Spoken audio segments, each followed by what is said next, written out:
बहुत अच्छा। First of all यानी which language would you like to listen, यानी आप कौन भाषा में सुनना चाहते हैं, मराठी या हिंदी? Any language. अच्छा ठीक है। दोनों में बोलिए। नमो तस् भगवतो अरहतो सम्मा संबुद्धस्स। मैं तथागत भगवान बुद्ध को वंदन करता हूँ। भगवान बुद्ध तो भगवान बुद्ध ही है, ऐसे हैं भगवान बुद्ध। बर्फाच्छादित पर्वत तो बहुत है पृथ्वी पर, लेकिन माउंट एवरेस्ट एक अलग ही पर्वत है। भगवान बुद्ध उतने ऊंचे हैं। समंदर में पैसिफिक समंदर बहुत गहरा है, गंभीर है, ऐसे भगवान बुद्ध बहुत गंभीर है। भगवान बुद्ध वे हैं जिन्होंने क्रांति की है, धर्मों में क्रांति किया और धम्म को दिखाया है। भगवान बुद्ध ऐसे हैं जैसे आसमान में, मतलब कि मिल्की वे में बहुत सारे सूरज होंगे, लेकिन यही सूरज हमको महत्वपूर्ण लगता है। ये सूरज हमें बहुत प्यारा प्यारा लगता है, लेकिन इस सूरज से भी, अन्न पानी हवा से भी तथागत भगवान बुद्ध इस संसार को अत्यंत आवश्यक है। आई एम श्योर दैट भगवान बुद्ध इस संसार को अत्यंत आवश्यक है, क्योंकि भगवान बुद्ध ऐसे हैं, हवा में ऑक्सीजन, समंदर में जल और मनुष्य में मानवता, प्रत्यक्ष मानवता का रूप भगवान बुद्ध है। भगवान बुद्ध के पहले भी बहुत सारे लोग हुए हैं, भगवान बुद्ध के बाद भी बहुत सारे लोग हुए हैं। भगवान बुद्ध के पहले हुए जैसे यहूदी है, वैदिक है और बहुत सारे दर्शन। India has a large school of philosophy. बहुत सारे दर्शन है भारत में। बुद्ध के पहले भी लोगों ने वही बात कही और बुद्ध के बाद भी लोग वही बात कहते हैं, लेकिन बुद्ध ने वह नहीं कहा। बुद्ध के पहले लोग क्या कहते थे कि ईश्वर ने हमको निर्माण किया है, हम ईश्वर की आराधना करने के लिए पृथ्वी पर आए हैं और ईश्वर के पास ही वापस जाना है। बुद्ध के पहले भी लोग कहते थे, बुद्ध के बाद भी वही लोग कह रहे हैं, लेकिन बुद्ध ने ये नहीं कहा। बुद्ध क्या कहते हैं? किच्छो मनुष्य पटीलाभो किच्छो मच्चान जीवितं किच्छां सद्धम्मं सवनं किच्छां बुद्धानुपादो। ये बुद्ध की वाणी है। और आज है 2570वीं बुद्ध पूर्णिमा है। मैं बुद्ध की जयंती नहीं बोलता हूँ, ये बुद्ध पूर्णिमा है। क्या फुल मून है। और आज हम इस दीक्षा भूमि महान है। दीक्षा भूमि सर्वसाधारण नहीं है। Second of Sarnath, this is a second of Sarnath. भगवान बुद्ध ने वहाँ उपदेश दिया, बाबा साहब ने यहाँ उपदेश दिया। ये सारनाथ है दूसरा। क्या तो दीक्षा भूमि है। और आज दीक्षा भूमि के अध्यक्ष सुरेश ससा जी का बहुत साल के बाद मुझे दर्शन हो गया, आनंद हो गया। और इस मंच पर मैंने बोला है कि मेरे गुरुजी, मतलब कि मेरे बहुत सारे गुरुजी हैं। पहले भाषण में मैंने बता ही दिया है, I have no single one teacher, I have many of teacher. तो मुझे तो बहुत सारे टीचर हैं, उनमें से एक गुरुजी, एक शांतरक्षित भी भंते जी है, जो मतलब बिगिनिंग ऑफ मॉन्क लाइफ में मुझे उन्होंने मदद की है, सहायता दी है। क्या तो ऐसे। और इस मंच में higher authority of all India Bhikkhu Sangh, most venerable Deep Bhante ji को भी मैं वंदन करता हूँ। वे भी यहाँ आए उपस्थित। हम बहुत साल साथ ही रहे हुए हैं। मेरे मित्र भदल प्रज्ञाशील महास्तवीर, आप भी उपस्थित है। क्या और भंते सुमन वन्नो है, और ये भंते नागपुर, नाम भूल गया महास्तवीर। हाँ न, सॉरी भंते जी, भूल जाते हैं कभी कभी। आपकी उम्र हो गई, मेरी नहीं हुई। तो संगानंद भंते जी महास्तवी हुए भी और बहुत सारे भंते जी यहाँ उपस्थित है। मेरे मित्र सत्यानंद महास्तवी, उनका यहाँ बहुत सारा भिक्षु संघ है क्या। और भंते मतलब शांतारक्षित जी के जीवन की एक बात मैं आपको बता देता हूँ कि क्या है। राजकुमार सिद्धार्थ गौतम सम्यक संबोधि को प्राप्त होने के बाद कपिलवस्तु गए और कपिलवस्तु गए और पूर्व गृहस्थी जीवन के पुत्र को भिक्षु बनाया। ये बात सर्वश्रुत है, सबको मालूम है। तो उन्होंने अपने पूर्व गृहस्थी जीवन के पुत्र को भिक्षु बनाया, भिक्षु संघ में लाया। अगर क्रांति करना है तो अपने घर से शुरू कर। ये देखिए सामने वीर सभी लोग तालियां भी बजा सकते हैं, बोलना। ये देखिए वीर रत्न सामने है क्या। तो यानी कि उन्होंने बहुत सारे लोग बोलते हैं सन्यासियों को घर में नहीं जाना चाहिए, ऐसे लोग बोलते हैं सन्यासियों को घर में नहीं जाना चाहिए।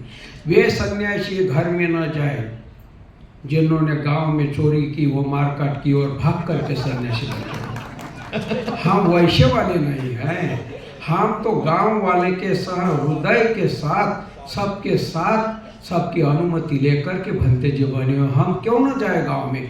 सिर्फ इतना ही है कि मेरी भाभी घर में है तो उसको मैं भाभी नहीं बोलूंगा ना, मैं उपासिका बोलूंगा। और मैं भाषा का मास्टर हूँ, भाषा का मास्टर। भाषा बहुत मतलब कि अलग अलग रूप धारण करती है। भाषा के संबंध में नहीं बोलता हूँ।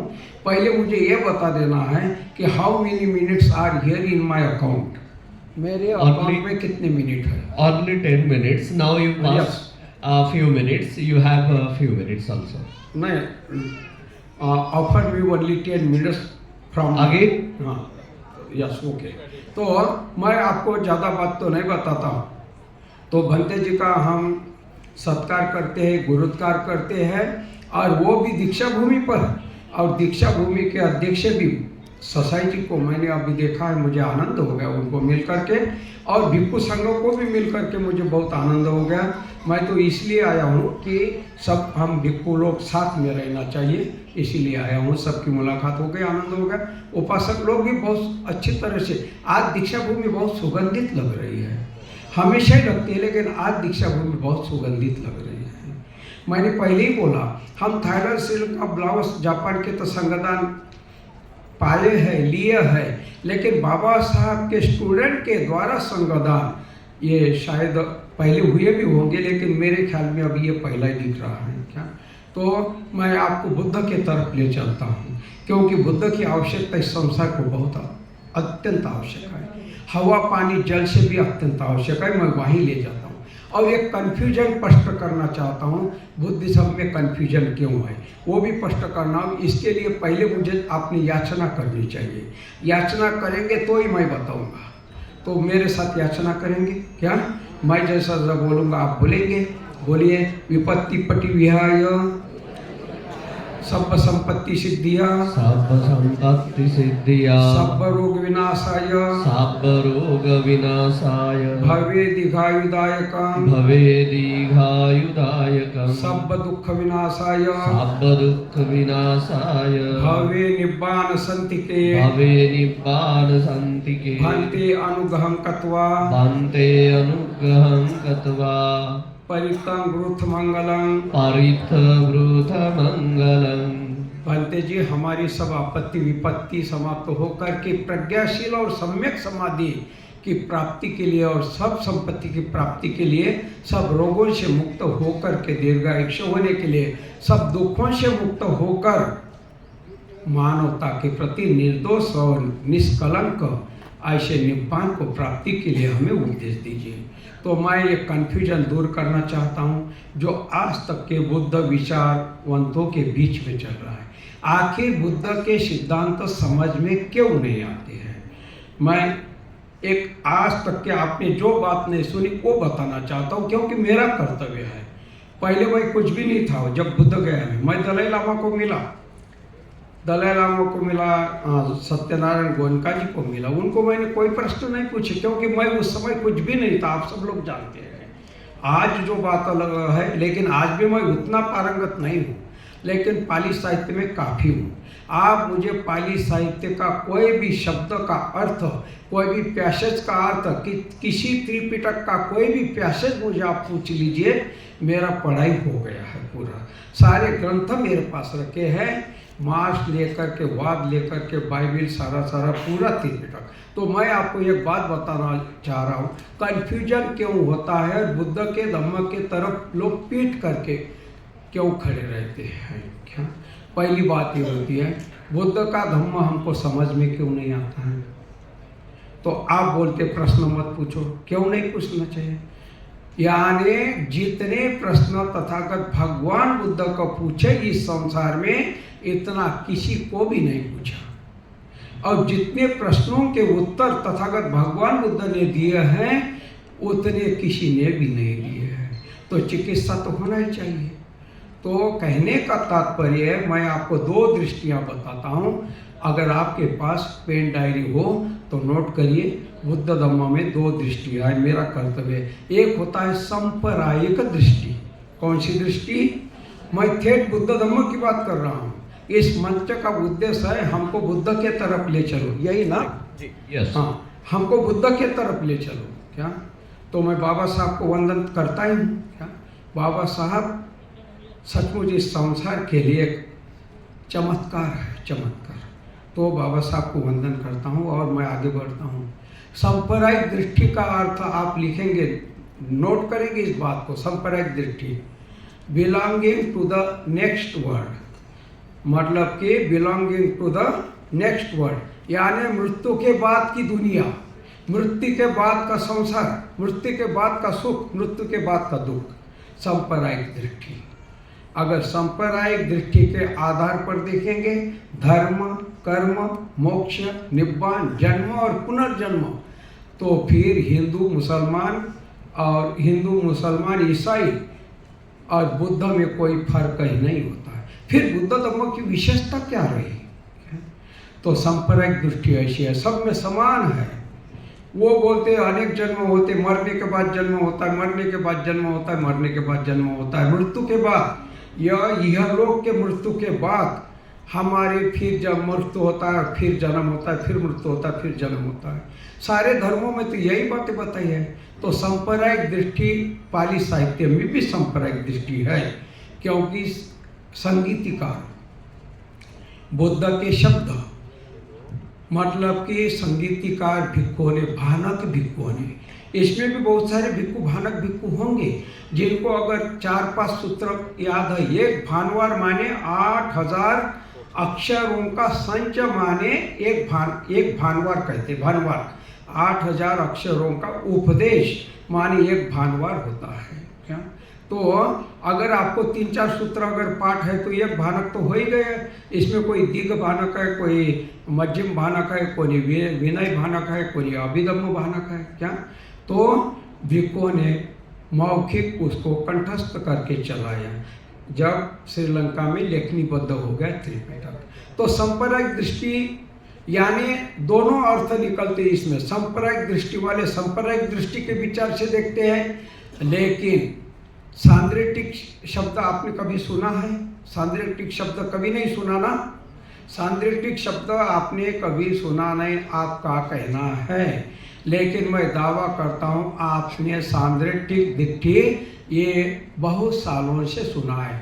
ये उपासक उपासिकाओं को बोलता हूँ मैं, भिक्खुओं की बात तो रहने दीजिए। उपासक उपासिका, आपको मालूम है सांद्रेटिक दृष्टि शब्द सुना है कभी? नहीं ना? आप कैसे झूठ बोल रहे हैं? रोजाना तो बोलते हैं स्वाकातो भगवता धम्मो। अगला शब्द सांद्रेटिक को है ना, यही सांद्रेटिक। भगवान का धम्म सांद्रेटिक है, सांप्रदायिक नहीं है। भगवान का धम्म क्या है? सांद्रेटिक है, सांप्रदायिक नहीं है। मेरे अकाउंट में जितने मिनट दिए उतना ही मैं बोलूँगा।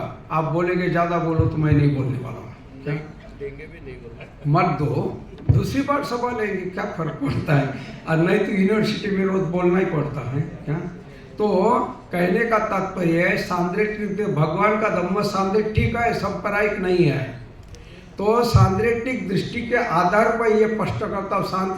सांद्रेटिक दृष्टि माने क्या होता है कि इसी जन्म में इसी 3.5 हाथ की काया में बिलोंगिंग टू दिस वर्ल्ड, यहाँ निब्बान प्राप्त करो, यहाँ जन्म को जानो, यहाँ मृत्यु को जानो। हाँ? और इसके लिए गाथा है, अपमादो अमतं पदो पमादो मच्युनो पदो अपमादो नमियति पमादो। अगला शब्द पूरा करिए, पमादो यथा मता। हाँ? तो कहने का तात्पर्य है मैं मास्टर होने के कारण व्याकरण की गलती मुझसे नहीं होनी चाहिए। क्या? तो ये धम्मपद का वाक्य है, ये धम्मपद की गाथा है। तो सांद्रटिक क्या होता है, संप्रदायिक क्या होता है, मैंने बता दिया। संप्रदायिक सारे दो मतलब प्रीवियर रिलीजियन, प्रीवियर प्रस्तापित धर्मों में जो व्याख्या की है सांप्रदायिक दृष्टि के आधार पर, बुद्ध धम्म भी वही व्याख्या करते हैं। और फिर Thailand, Sri Lanka, Burma, Laos, Cambodia, Hong Kong, Japan, Malaysia और 180 देशों में संसार के बुद्ध के विद्यार्थी देखने को मिलते हैं। तो उनमें सांप्रदायिक दृष्टि ज़्यादा आती है, क्योंकि वो लोग उसका चिंतन मनन नहीं करते हैं। किस लिए? तो बुद्ध को जानने के लिए पहली बात तो मैं एक छोटी सी कहानी आपको बता देता हूँ। मुझे सिर्फ इतना बता देंगे, समय कब खत्म हो गया मैं तुरंत माइक छोड़ने वाला। रोजाना ही मेरे पास माइक रहता है, मैं कोई माइक पर नया नहीं आया हूँ। तो एक कहानी बता देता हूँ आपको। नहीं ऐसे कैसे खत्म हो? नहीं, मैं घंटी बजाता, क्योंकि मास्टर लोगों का मुझे पता है, मैं भी मास्टर हूँ, क्योंकि घंटी जब तक बजती नहीं तब तक बोलते रहते। मैं हूँ यहाँ पर, नेट परीक्षा को पढ़ाता हूँ मैं। तो एक बार क्या हो गया कि बिल्ली को सपना आया कि आसमान से चूहे की बारिश होने वाली है। बिल्ली को सपना आया और बिल्ली ने अपने दोस्त कुत्ते को बता दिया कि कुत्ते सुन, आज रात में आसमान की बारिश होगी, आज आसमान की बारिश होगी। कुत्ते ने बोला वाह बिल्ली, ना खगोल शास्त्र का ज्ञान, ना बारिश का ज्ञान, ना बायोलॉजी का तुझे तो पता ही नहीं है। आसमान से कहीं चूहे की बारिश होती है? अरे आसमान से तो सूखी हड्डियों की बारिश होती है, क्योंकि कुत्ते को क्या प्रिय है? सूखी हड्डी। बिल्ली को प्रिय है चूहे।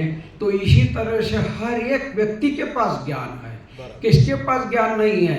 सबके पास ज्ञान है, लेकिन वो अपने अपना ज्ञान है। सबको लगता है कि मेरे जैसा ज्ञान तो किसी को भी नहीं है। एक भाई ने मुझे बोला जरा चाय बना करके दिखाए तो, और मैंने चाय पिया और उसने फेंक दिया दीवार पर, पिया ही नहीं। बोले चाय बनाने का तो ज्ञान नहीं है। नहीं है ना क्या? लेकिन बुद्ध का ज्ञान उससे भी बड़ा ज्ञान है, जो माने दुखों को मुक्त करते हैं और सुखों का रास्ता खुला करते हैं। वे तथागत भगवान बुद्ध हैं। और आज वर्तमान स्थिति में अभी जो युद्ध चल रहा है संसार में, दो महासत्ता के बीच, ईरान तो एक नाम मात्र मखौटा है। दो महासत्ता के बीच अमेरिका और चाइना के बीच युद्ध चल रहा है। अगर ये युद्ध समाप्त करना हो तो बुद्ध के रास्ते से चलना पड़ेगा दुनिया में। ये मंच का दावा है, ये मंच ये सारा मंच घोषणा करता है कि अगर ये युद्ध समाप्त करना है तो बुद्ध के रास्ते से चलना पड़ेगा। क्या? तो कहने का तात्पर्य, अभी मैं एक उस फार्मूले में एक ही से फार्मूला स्पष्ट करता हूँ। जाति भी दुखा किसका वाक्य है? किसके शब्द है? जाति भी दुखा किसके शब्द है? भगवान बुद्ध के शब्द है। तो जाति भी दुखा का मतलब होता है जन्म दुखदायक है। और अनुवाद करने वाले भदंतान कौशल्यान, राहुल सांकृत्यान, इनका दोष नहीं, इन्होंने नहीं किया वैसा अनुवाद। बाकी लोगों ने, जो पाली साहित्य के सिर्फ विद्यार्थी होते हैं लेकिन बुद्ध के अनुयायी नहीं होते हैं, उन्होंने लिख के रखा है कि मनुष्य का जन्म होना दुख है। और सारे लोगों ने वही बात पकड़ा दी। फिर लोग बताने लग गए मंच पर, भिक्खु भी और उपासक भी, मनुष्य का जन्म तो दुख है। बच्चा जन्म लेता है तो रोना शुरू करता है कि दुख में आकर के पड़ गया। अरे छोटा बच्चा कोई जन्म लेता है तो रोता थोड़ा ही है, वो उसके मुख की आवाज़ शुरू रहती है कि मेरे ऑर्गन सारे चालू है, ये बात है। वो नहीं रोता है। लेकिन मनुष्य का जन्म होना दुखदायक नहीं है। दुर्लभो मनुष्यो जाति न जायते सब्बतन, धम्मपद। यानी मनुष्य का जन्म दुर्लभ है, सब जगह पर मनुष्य का जन्म नहीं होता है।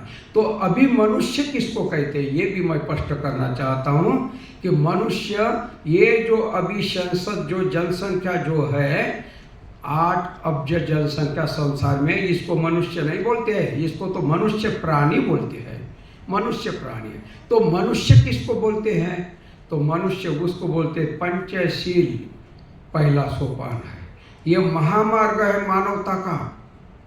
इस रास्ते से जाएंगे तो 0 एक्सीडेंट, यानी कोई भी एक्सीडेंट नहीं है। ऐसा महामार्ग अगर संसार का कोई होगा तो पंचशील। हमको, मुझे आज पंचशील पूरी तरह से धारण करना है। इतना ही अगर चिंतन मनुष्य के मन में आ जाए तो उसी अवस्था से मनुष्य प्राणी मनुष्यत्व को प्राप्त होता है। ये हो गया मनुष्य। क्या हो गया? यही मनुष्य है। जब पंचशील मुझे धारण करना इतना ही चिंतन करे तो तुरंत ही वो मनुष्य हो जाता है, मनुष्य प्राणी से हट जाता है। और क्योंकि वो अभी चोरी मारकाट नहीं करेगा, हिंसा नहीं करेगा। पहला ही सूत्र मैं बता देता हूँ पंचशील का, पानातिपाता वीरमणि शिक्षापदं समाधियामि। इसका अर्थ आज तक के यही बताया गया है कि मैं किसी जीव की हिंसा नहीं करूँगा। तो इससे ये सूत्र फीका पड़ जाता है। आदमी समझता है मेढक नहीं मारेंगे और मच्छर नहीं मारेंगे, चूहे नहीं मारेंगे, इससे होना जाना क्या है? मेरे मन में सारे जीवों के प्रति असीम दया भाव है, लेकिन इस सूत्र का सही अर्थ क्या है मालूम है? सारे जीवों के प्रति मेरे मन में असीम दया भाव है, लेकिन मैं किसी भी मानव की हिंसा नहीं करूँगा, ऐसी शिक्षा ग्रहण करता हूँ। ये सूत्र है। तो अगर ये अर्थ अगर इसको देंगे तो ये इतना चमक जाता है पानातिपाता, बहुत सुंदर। इसीलिए मास्टर की ड्यूटी है, टीचर की ड्यूटी है कि पूरे लगन के साथ उसके अर्थ के साथ धर्म को बताना चाहिए। तो देव किसको कहते हैं? जब वो व्यक्ति पूरी तरह से पंचशील को धारण करता है तो वो मनुष्य का ही देव हो जाता है, यही हो जाता है। फिर आप बोलेंगे हम तो सारे ही देव हैं, हम तो पंचशील रोजाना ही ग्रहण करते हैं। ग्रहण तो करते हैं, लेकिन पंचशील पर चलना है। तो पंचशील को जैसे पूरी 100% पंचशील को धारण करे तो देव हो गया। यही अभी लोग आसमान के तरफ हाथ उठाते हैं कि वो सब आसमान के 31 सीढ़ियाँ नीरय लोग बताते हैं। नीरय लोग ये सारे लोग नीरय किसको बोलते हैं? निरीह पशु को, जो बेचारे निर्दोष है। गाय, भैंस, गधा, सुअर, कुत्ता, इनको बोलते हैं नरक में पड़े हैं, ये पहले जन्म में अच्छे कर्म नहीं किए। अरे ये पशु पंछी अगर नहीं रहते तो मनुष्य जिंदा रहता था क्या? मुझे बताइए। फिर इनको क्यों दोष देंगे? नीरय में वही मनुष्य है जो चोरी करता है, अपराध करता है, बेविचार करता है और बुद्धि भ्रष्ट करने वाले मादक पदार्थों, दारू, अफीम, भांग, गांजा, कच्ची और पक्की शराब, 2 प्रकार की शराब होती है।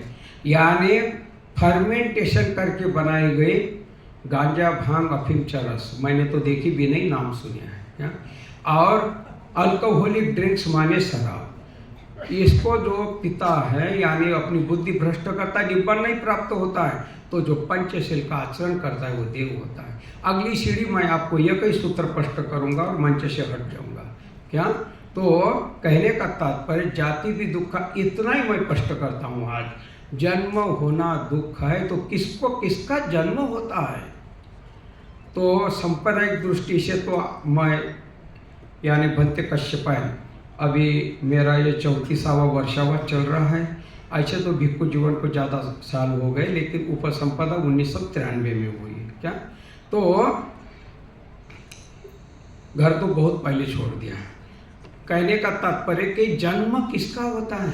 बुद्ध का धम्म सीधे अंतकरण में उतरना चाहिए। प्रैक्टिकल में आप बोलते हैं कि पुनर्भव को मानती नहीं, व्याख्या तो बताओ पहले। क्या जन्म किसको कहते हैं, पुनर्जन्म किसको कहते हैं? कि तुम समझेंगे, बोलेंगे तो विश्वास ही कर लेंगे? नहीं, हम तो प्रश्न पूछेंगे। जिसके मन में प्रश्न नहीं वो विद्यार्थी नहीं। क्या तो मेरी पाली भाषा के विद्यार्थी हो, इस बात को नोट करिए। जाति पी दुख बुद्ध के शब्द है और बुद्ध के शब्द झूठ हो नहीं सकते। जन्म होना तो किसको जन्म कहते हैं? बुद्ध का धम्म यानी चेतो विमुक्ति है, चित्त का स्पष्टीकरण। इसको विभज्यवाद भी बोलते हैं। विभज्यवाद की व्याख्या आपको मालूम है? भिक्खु लोगों को, भिक्खुनियों को विभज्यवाद यानी कि उन कारणों का खोज करना जो दुखों की श्रृंखला है और उनको समाप्त करना, उसको विभज्यवाद कहते हैं। निब्बान को प्राप्त करा देना है। क्या तो कहने का तात्पर्य, मैं जन्म आपको सिर्फ बता देता हूँ। जन्म किसका? तो मैं शाम का समय था, 7 बज गए थे। मैं एक एसटी से उतरा तो जगह सुनसान थी। वहाँ से मुझे जाना था, एक कोई आने वाला था कार लेकर के। तो साथ में एक बुढ़िया भी उतर गई, वो 85 साल की थी। 85 साल से थी, 85 साल की। गणित के हिसाब से देखेंगे तो बनते से 5 साल बड़ी। क्या तो कहने का तात्पर्य कि वो उतर गई और उसके गले में अंधारे में एक हीरा चमक रहा था और मैं अकेला ही था और बुढ़िया भी अकेली थी। और मेरे दिमाग में आया कि अगर ये हीरा अगर मैं नोच लूँ तो बुढ़िया क्या कर लेगी मेरा? क्या मैं तो धट्टा कट्टा हूँ, क्या भाग जाऊंगा? जैसे मेरे मन में हीरा, उसके गले से हीरा छीनने का भाव आ गया तो मेरा जन्म हो गया चोर में। किसमें? चोर में। ये इसको जन्म कहते हैं, इसको नॉट आफ्टर द डेथ। क्या जन्म के मृत्यु के बाद नहीं, मृत्यु भी यही होता है। ये भी मैं मुझे समय अनुमति नहीं, बाद में बताऊंगा। तो रुकिए, तो जन्म ये हो गया, तो मेरा जन्म हो गया चोर में। अभी मुझे लग गई भूख, अब सामने एक नवयुवती खड़ी है, ऐसी सुनसान जगह है, मुझे तो लग गई भूख। अन्न की भूख नहीं, शारीरिक भूख। और मेरे मन में व्यभिचार की भावना आ गई तो मेरा हो गया व्यभिचार में जन्म। क्या वो जैसा ही मैंने हीरा छीन लिया उसी समय मेरा मृत्यु हो गया। जन्म और मृत्यु साथ साथ ही चलते हैं। इसको बोलते हैं जन्म और इसको बोलते हैं मृत्यु। क्या आप कहाँ भटक रहे सांप्रदायिक दृष्टि में, कहाँ का कहाँ अर्थ लगाते? इसी कारण बुद्ध का धम्म हमारे अंतःकरण में नहीं उतरता है, वही बात रटते रहते हैं। और अभी पुनर्जन्म बता देता हूँ। रीबर्थ, रीबर्थ किसको कहते हैं? तो रीबर्थ उसको कहते हैं, समझ लीजिए एक परिवार का दूसरे परिवार के साथ मारपीटी का झगड़ा हो गया। नागपुर के उपासक उपासिका आपके लिए प्रवचन है। ये लोग तो अध्ययन करते ही रहते हैं। मैं भिक्खुओं को इतनी विनंती करता हूँ, आप मन में गांठ बांध लीजिए, मैं पाली साहित्य को आधार दूंगा। मैं पाली साहित्य का विद्यार्थी बनूंगा। क्या बनूंगा? विद्यार्थी बनूंगा। जब तक के भिक्खु लोग पाली साहित्य के विद्यार्थी नहीं होते तब तक के आप हिंदू साधु हैं। क्या है? हिंदू साधु है। क्या सिर्फ भोजन के लिए और कपड़े के लिए है। अगर पाली साहित्य के विद्यार्थी होते तो आप बुद्ध के भिक्खु हैं। क्या मैं आपको ब्लेम नहीं करता हूँ। क्या तो हमारे प्रज्ञाशील बनते जी उस समय के में है, पहले की पाली के। तो कहने का तात्पर्य है कि पुनर्जन्म मैं आपको बता रहा हूँ। पुनर्जन्म किसको कहते हैं? दो परिवार का झगड़ा हो गया, मारपीट हो गई, बहुत खुनाखुनी हो गई और वही परिवार एक किसी प्रोग्राम में 1 साल के बाद एक दूसरे को पता न होने के बाद, बनते अभय भी है यहाँ, अभय नायक है क्या? नहीं? हाँ, तो आमने सामने मारा पीटी हो गई। मुझे बताइए, जब वे 1 साल के बाद आमने सामने आ गए तो क्या वे एक दूसरे के गले में फूल माला डालेंगे? क्या करेंगे? क्या करेंगे? एक दूसरे को मार पीट ही करेंगे, उसको बोलते पुनर्जन्म। ये पुनर्जन्म को जानो, यही पस्सी को यहाँ ही देखो।